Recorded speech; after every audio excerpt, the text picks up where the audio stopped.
Have you ever seen someone in your family get wealthy from a regular job and actually use money properly to invest, and watch them spend thousands and thousands of dollars on vacations and trips, and even making money without being there, creating passive income, refinancing houses, selling more houses, building houses? My uncle was the first real tangible millionaire that I've actually seen and touched. He made his money through construction and Bitcoin. He invested in Bitcoin, I think in like 2013, 2014. He had bought a Bitcoin machine. I'm not going to disclose how much he made off of it, but he made a good amount of money to be able to, where I tangibly seen on his phone a cash out of well over 4 figures, like cashing out, just like you sell a couple coins kind of thing. And he used that to refinance his house, which is the smartest play. You use a coin to refinance a real house. I'm going to give you guys 20 lessons that I learned from my uncle being a millionaire, because it may be beneficial to you. And for those of you who took a chance on this video, it will be beneficial to your time. All 20 lessons are things that I've learned that I've carried to become a 23-year-old entrepreneur. I have 2 businesses right now, and I'm on track to building a 6-figure a month company in the real world and online. I have an online business called Health as well, and I help entrepreneurs build their body and business. I lost 100 pounds and got to 4 figures a month in less than 90 days in the online world. So I help entrepreneurs do the same thing. And for number 1, it's going to be start from humble beginnings. My uncle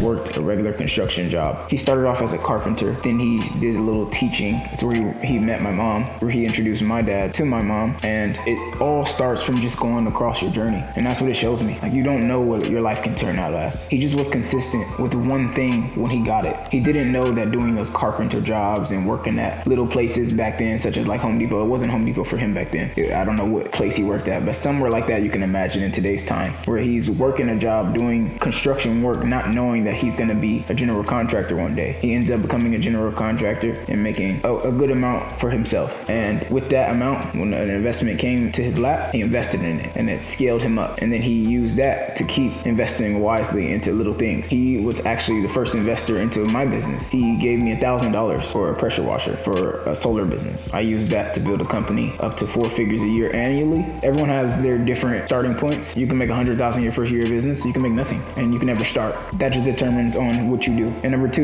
invest wisely. If you notice, when I keep mentioning this Bitcoin thing, everyone wish they were a part of Bitcoin. Well, there's going to be more investments in life that are bigger than Bitcoin. When Bitcoin goes up or down, there's only one thing that's left, and it's what you've learned. That's one version of an investment, but the best investment is in yourself and into your business. Jay-Z said this one bar. He said, "I'm not a businessman, I'm a businessman." And it relates so well to me because I am not just a businessman. Number 3 is he leverages his assets to reinvest. Imagine if you buy a house for $500, you sell it for $800,000, and you use $300,000 to go buy a new house. You get your $500 back, and you have a new house. You do it again and again and again. However you want to do it. That was just a small version. That's probably not even the best version. And those of you in the real estate game are probably like, what? You can do something way better. That's your niche. You kill it. What does it look like in a small scale to leverage your assets? Let's say you have less than $1,000 saved in your bank account, which is like 60% of America. One of the limited assets that you have is your time. So you need to use that. If you use your time for just a job and you complain that the 9 to 5 is taking all of your time versus using your 5 to 9s to break you out of the 9 to 5, what's your 5 to 9s? 5 p.m. to 9 p.m. If you use both of those to work on your business or your dream or your idea, there's no way that you don't break out. This is exactly what I did. I was working at a warehouse, or I think Kohl's, and it was like a 90-day period where I was working on my business. I was listening to books while I'm packaging boxes for 8 hours a day, 8 to 10 hours a day. Just consuming books, consuming knowledge, going over the same books over and over and over and over. Going home, working on my business. In the morning, working on my business. I did that for months and months and months and months. And my uncle actually made a joke to me, and he said, "You're the only person I know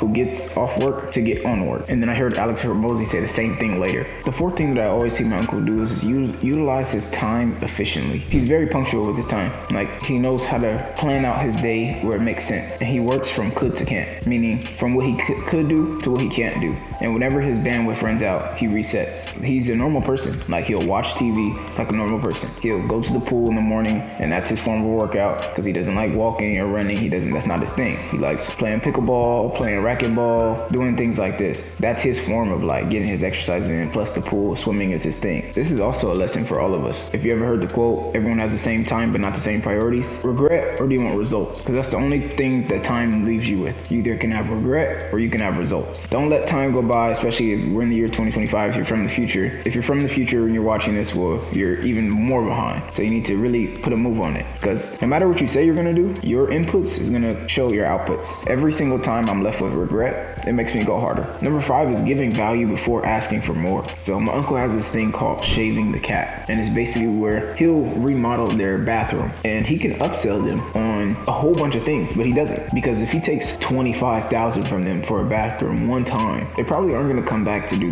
the kitchen, the living room, the outside if they want to add a pool or a patio, whatever they want to do, or add an ADU, turn the garage into some type of living space. If he gives them a better deal and a better discount up front, takes care of them, it looks tremendous. When they try to remodel again, who do you think they're going to go to? So this has been his method. One of the craziest things that I've heard, my uncle has never advertised before. He has never advertised before. He's never paid for advertisement. He literally gets all his business off of word of mouth. And he's built a business over 20 years. And he's one of the top construction guys in LA. And that's just in my opinion. It's not no ranking or anything. I just, with revenue, with his actual work, when I go see other places and I'm like, oh yeah, this is nothing compared to my uncle. Of course, there may be other guys who are better, whatever, who cares? But to me, he's one of the top guys in LA that does construction. No bias at all, just based off his work. And he always gives them value before asking them. And they always ask him. They ask him for more, which is tremendous. That's a great sign in business. Number 6, prioritize quality over everything. There's something like your light switches. They're like regular light switches that go over your cover. So let's say we're going to Home Depot and I can get the regular cheap ones that are $1.90, or I can get these things called unbreakables. They're like $3.90. But if you need 20 for your house times $3.90, well, that's $80. So you can either spend like $10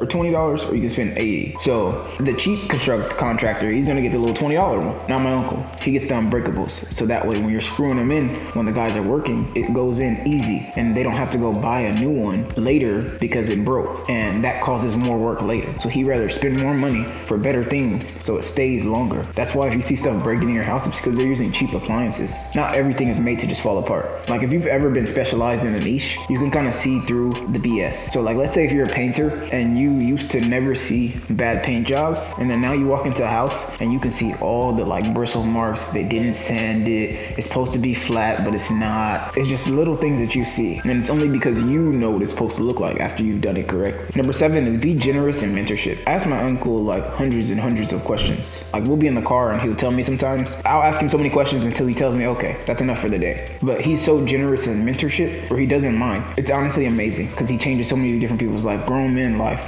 change. They're calling him asking for advice at different times of the day, different times of the night. And if you actively provide so much value to the market, he gets so much free stuff from this. Like I've gotten thousands and thousands of dollars worth of stuff just because he gives it away. He's giving me like 20 pairs of shoes because we were the same size, which is like over like $2,000 if each shoe was $100, which sometimes they're even more. Rich and wealthy people, they're givers. The most poor people that I always see, they're the most stingiest. They never want to pay for your food. They're super stingy. They're super selfish. My uncle will test you. Let me give you an example. And just rich people will test you in general, I'm assuming. He had these tickets to VIP Super Bowl. Mind you, the tickets were fire. Like VIP seats, you get food catered to you. It's all inclusive drinks. I don't drink alcohol and I've never been drunk before, but if that's your thing, you have all inclusive drinks. And you were at the Rams game in LA at SoFi Stadium. It was lit. It was Eagles game, Philadelphia. The seats were super great. He calls my other cousin. He was like, I got these tickets there for like $500. Do you want to go to the Rams game? And he's like, nah, this and that, da da da da da. Mind you, he said he was gonna give it to him for free if he said yes. Because he said if he's willing to pay for him, I'll pay for him. And he didn't. He said no. Mind you, I had already said yes on the phone on the way. That's how I'm here. So I'm sitting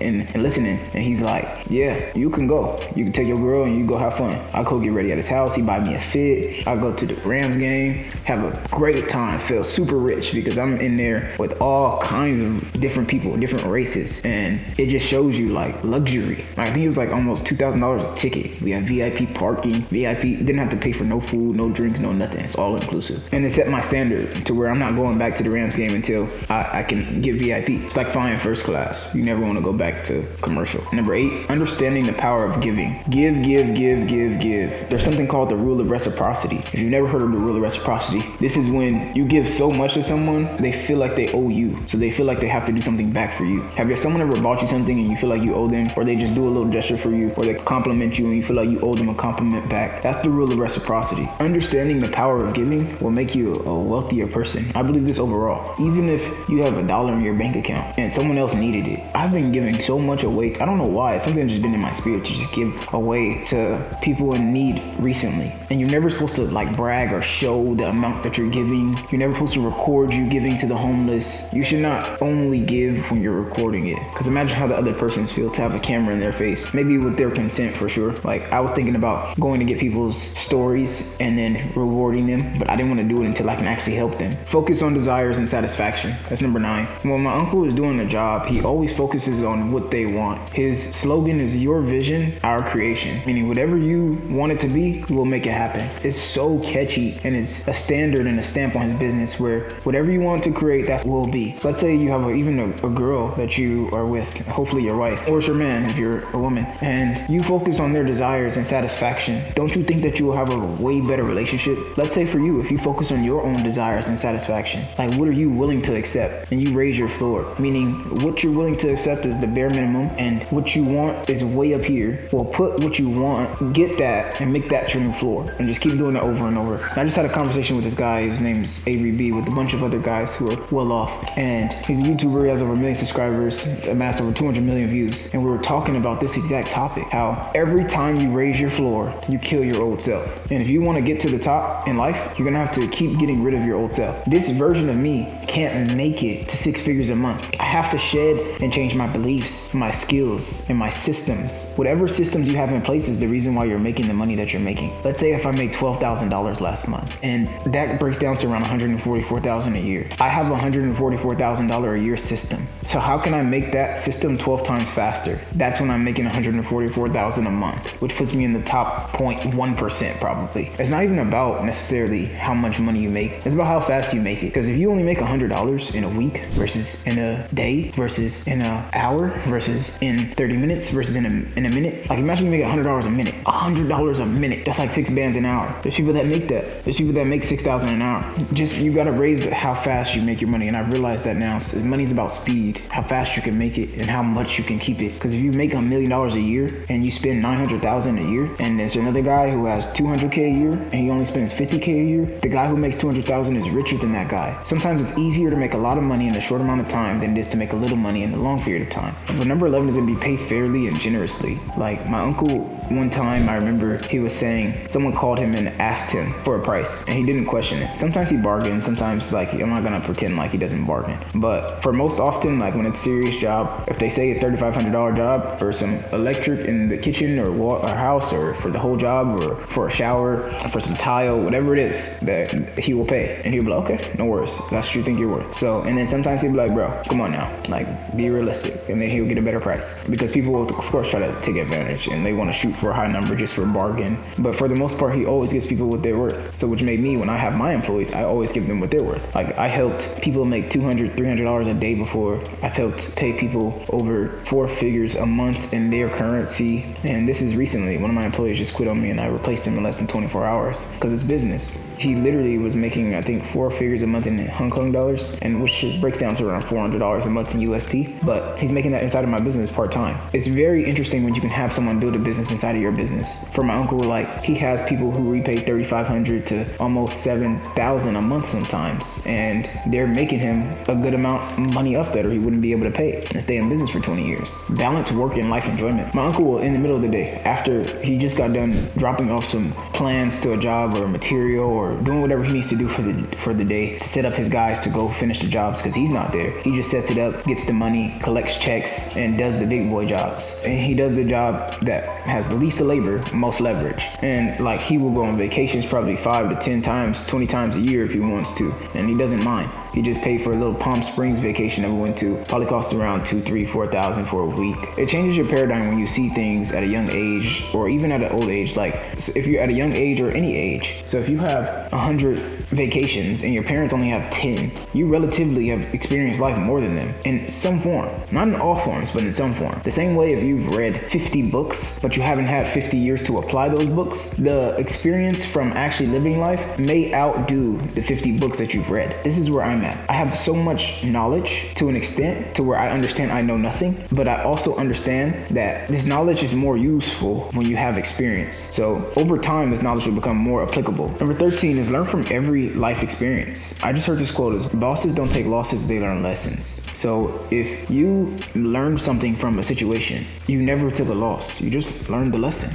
Highlighting your failures and turning them into lessons is one of the biggest things that's going to propel you in life. And also learning from others' lessons and not falling into the same traps. My uncle has this thing where he says, you should get further than me in life because you're jumping from my shoulders. Meaning, I don't have to start from the ground because he's built a platform for me because I'm literally on his shoulders. Where he starts is now my new baseline. Where he ends is now my new baseline. And the same for your future. Like if you leave $1 million cash for your family, when you go, a house, a good man leaves house and riches for his family. That boosts them and puts them in a way better position to succeed versus them having nothing but debt and inflation to fight against in an experienced world at a young age. Number 14 is build strong relationships. Relationships are more important than money. That's another thing that my uncles taught me. Why would you spend $1,000 on something when there's someone who can do it for free? If you just trade value with them or give them something in exchange or help them out for free in your services. There was a time where bartering was real, where you got 4 eggs, I got 12 carrots, I'll give you my 12 carrots if you give me your 4 eggs. Now we can switch. All right, cool. They put the piece of paper as dollar to combat that, so we don't have to barter anymore. But I still value exchange. I built a website for 500,000 crypto coins, and it's because I know the company will blow up one day. So even if those shares become $1 worth, that's $500,000 sitting in an account.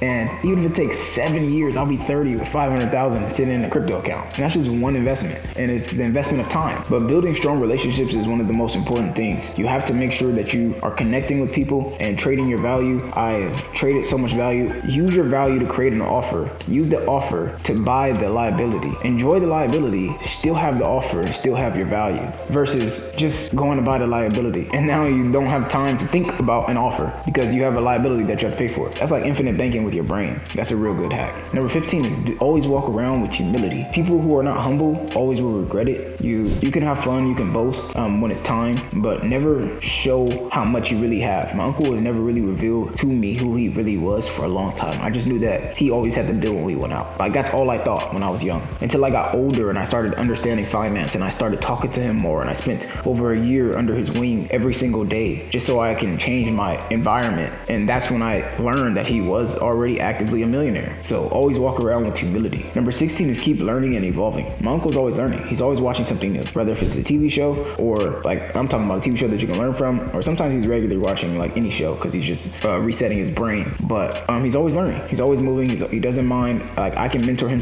on some things. Education has no age. I just heard the other day from my other cousin that he was talking to him and he was saying that he does not understand my business at all. He just knows I make money because it's online. So I have to teach him, but that means he can learn. Number 17 is work smart and not hard. Like my uncle works smart. He'll pay someone $10,000 to make 20 just so he don't have to touch nothing. Instead of trying to make 15, 16, 17, 18,000, he'll pay half of that to not touch nothing because he can do it 10 more times just as fast to make 100,000. Number 18 is going to be to maintain a positive mindset. How positive are you? Are you a positive person or are you a negative person? Because how you think attracts what you get. If you're the glass half empty person versus the glass half full person, 2 different lives, 2 different outcomes. You have to understand that it's not only about the cards you get, it's about how you play them and what mood you have when you play your cards. Are you playing the cards that you have? I guess I'll play this card because this is my last card. Or you really like, this is my last card, I'm gonna make this work, I'm gonna make this card go. Like it's so many times where I had great plays in front of me, meaning opportunities to succeed or better my life, and I didn't take advantage of them because I didn't see them through correctly, or I switched mid-plan. Have you ever heard the term imperfect action is way better than the perfect plan? Because you taking years and decades to plan out the perfect plan versus just taking action, you can really propel yourself because you can plan on the way, and sometimes you can stop and plan after you started your journey, but you can at least get your feet wet. Something that I've heard too from Avery, like I was talking about her before, a mile wide and an inch deep is procrastination.